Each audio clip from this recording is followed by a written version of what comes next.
Welcome to the Small Business Made Simple podcast, brought to you by socialmediaandmarketing.com.au. Being in business is never easy, but it can be simple, or at least simpler. Join me, your host Jen Donovan, every week where we focus on marketing, social media, and working towards simplifying your business. You with me? Let's do this. Gonna dream it big, 'cause someone out there listening.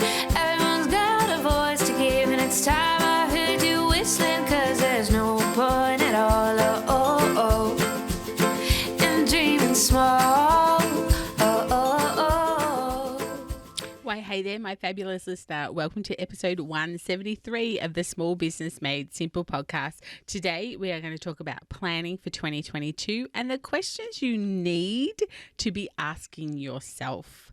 Thank you, as always, for lending me your ears today. I know you have lots of choices out there and probably things that you would rather be doing than listening to podcasts, but I really sincerely appreciate you tuning in and listening and making my podcast one of them. If you are enjoying this podcast, please take a screenshot and share it on your socials and tag me, because I would love to be a cheerleader in your world and support you even more. And I can't do that unless you let me know that you're a listener. So that would be super cool if you could do that. You can, of course, see all the show notes for this particular podcast episode by going to socialmediaandmarketing.com.au/173. Okay, so today I'm going to fire some really important questions at you for you to be thinking about when it comes to planning for the year ahead, or for your year, your 2022 year. It might be a good one to stop and take some notes on, or at least press pause after each question and think about your answers. It would be even cooler if you wrote down your answers, but I understand that you might be driving or walking or running. So, just have a think about your answers for sure. My hope is with this podcast episode that you'll be inspired by your own answers, and they will really help you get some direction for the coming year, and maybe even plan your year around some of the answers that you give to these questions. One of my favorite quotes around this whole planning thing is, it's not always that we need to do more, but rather we need to focus on less. And I think that's just so true for so many of us that have lots of balls in the air, that maybe not all those balls need to have our attention, and maybe we need to focus on less to become more profitable and better at our businesses. So anyway, let's get into it. I've got 10 questions here for you. Some of them are more thought-provoking than others, but like I said, the idea is that your answers will give you inspiration and direction and help you plan out your 2022. So let's get into it. First question, what did you enjoy working on last year? Number 2, what did you hate working on? Number 3, what did you absolutely love creating and working on? What do you never, ever want to do again inside your business? Now, some less thought-provoking but more business-focused questions, I guess you could say. Number 5 is, what's your biggest money maker? Or what was your biggest money maker last year? What was your least money maker? What brought you in the biggest or the most leads? What activity did you do that brought in the most leads in your business? Number 8, how much did your email list grow by this year or last year? Number 9, something I've talked about on a couple of podcasts now. What were your income streams for 2021? And the last question, rather obviously, is, what are some income streams for 2022? They might be the same as 2021, or you might be going to change things up. So how'd you go? I understand I fired some pretty big questions at you, didn't I? I am a little bit sorry for that, But I think these are questions that we need to work through in order to get the answers that we need to build the business that we want. Your answers do need some thought, though, and that's why I thought I'd suggest that maybe you need to write them down. Just don't answer them and move on. Really think about your answers and create a plan around them and put that plan into some action. For example, one of the biggest questions I find when I ask these questions to people, one of the biggest questions is, what do you never ever want to do again in your business? Now, the answer doesn't always mean that that thing that you never ever want to do needs to disappear from your business. Perhaps the answer is that you just aren't the person in your business to do it. For example, social media often comes up as an answer to this particular question of things that you never ever want to do again, which I find a little bit funny, but understandably funny. For some, it's the absolute bone of their existence that they hate doing it, but they know it's necessary. So perhaps it's time, if that was your answer, that it's time to outsource something or to outsource it to somebody else. Whatever the answer is that you gave doesn't mean that you can't have it in your business, but maybe, again, you're just not the right person to do it. Outsource it. Clearly it's not a good use of your time if you don't like doing that task. The other questions that bring up a lot of chatter is, what was your biggest money maker and what was your least money maker? I guess in many situations, neither is good or neither is bad, as it might actually seem when you first give your answers. Sometimes your biggest money maker falls into something you never ever want to do again, or the thing that felt tough or difficult, or vice versa. Things that failed the most or brought in the least amount of income probably could have been the thing that you enjoyed doing the most. It doesn't mean you can't try and make it successful. You just need to change it and test it and measure it and make sure it can be successful and weigh up if it's worth spending your time and energy on. For me, my Women in Business retreat was something I loved working on and loved creating. It was brand new as an income stream for 2021, and I really did enjoy the process. I enjoyed the research, I enjoyed putting the marketing together, I enjoyed the actual retreat, but it was one of my least money makers. It was the first time I'd done it though, and the lessons came thick and fast.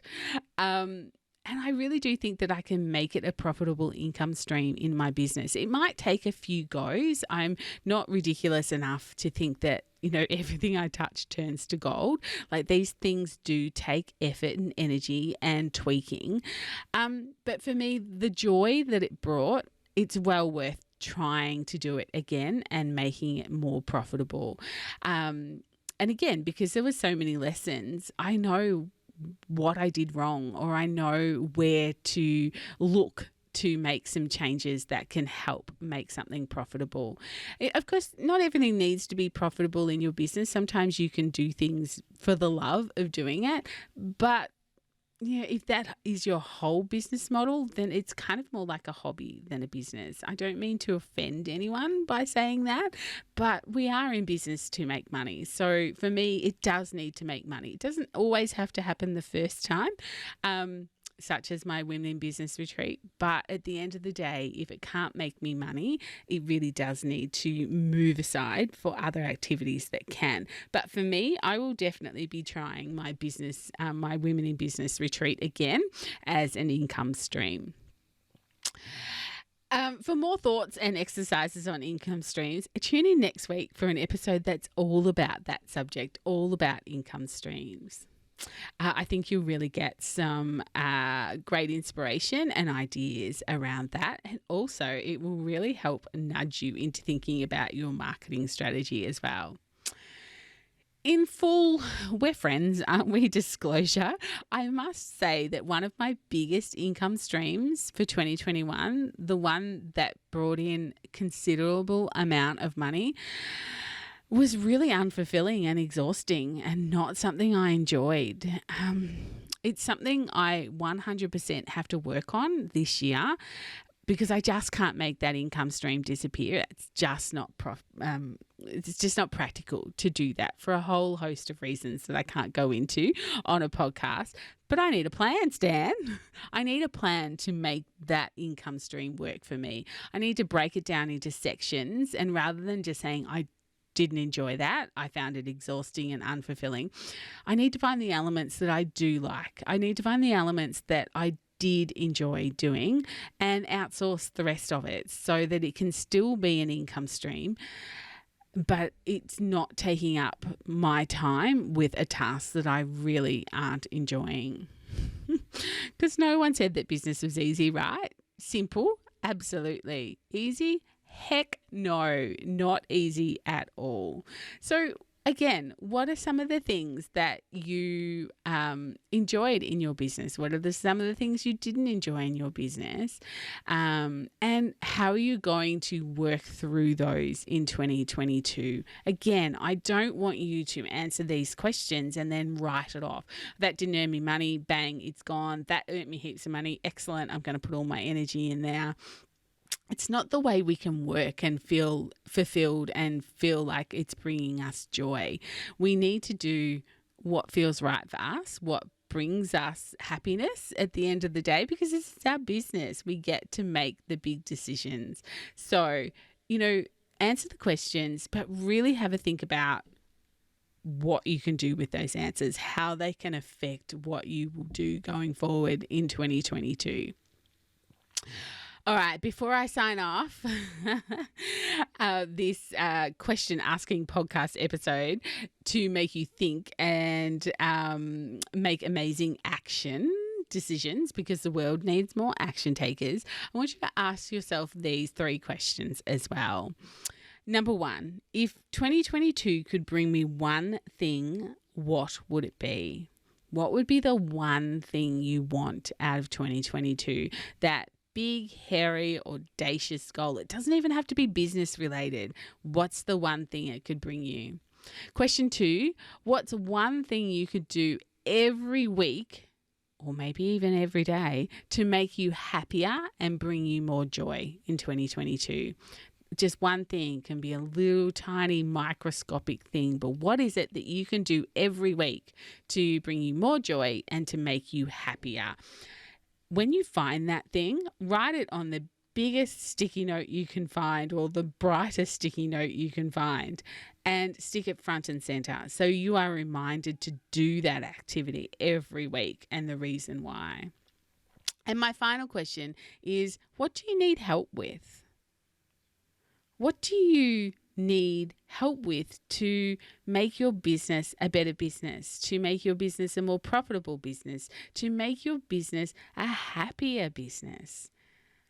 What is it that you actually need help with, whether it's coaching or outsourcing or more people in your community, whatever that is? What do you need help with?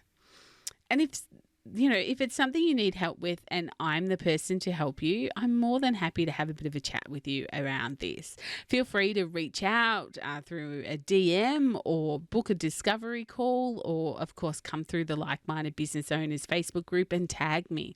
You can book a discovery call with me, a free discovery call with me at calendly.com/jen-smm/discovery. I know it's a terrible URL, isn't it? But look, go to the show notes, socialmediaandmarketing.com.au/173, and scroll down towards the bottom of the show notes and you will see the discovery there. Otherwise, you'll find it on my socials as well.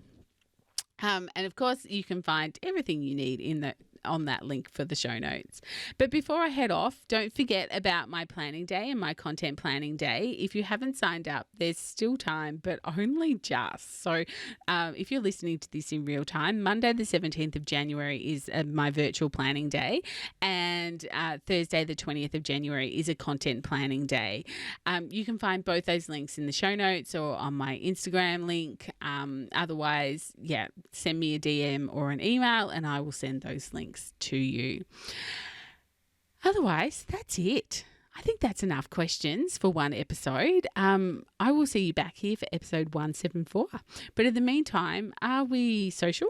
Are we hanging out on social media? If not, please please come over and help me hang out with you on social media, on Instagram at Jen Donovan _, Facebook Like-Minded Business Owners Facebook group, and on LinkedIn, of course, at Jen Donovan. But whatever you do, remember, my small business peeps, as my opening song says, there is no point in dreaming small. No time like the present. Tell it like you feel it, say it proud, be true, and let us see you for the star that you are. No point in dreaming small. I would like to acknowledge the traditional custodians of the land, the Yorta Yorta people, on which I record this podcast and conduct my business today, and pay my respects to their elders, past and present. I extend this respect to the Aboriginal and Torres Strait Islander people here with us today as well.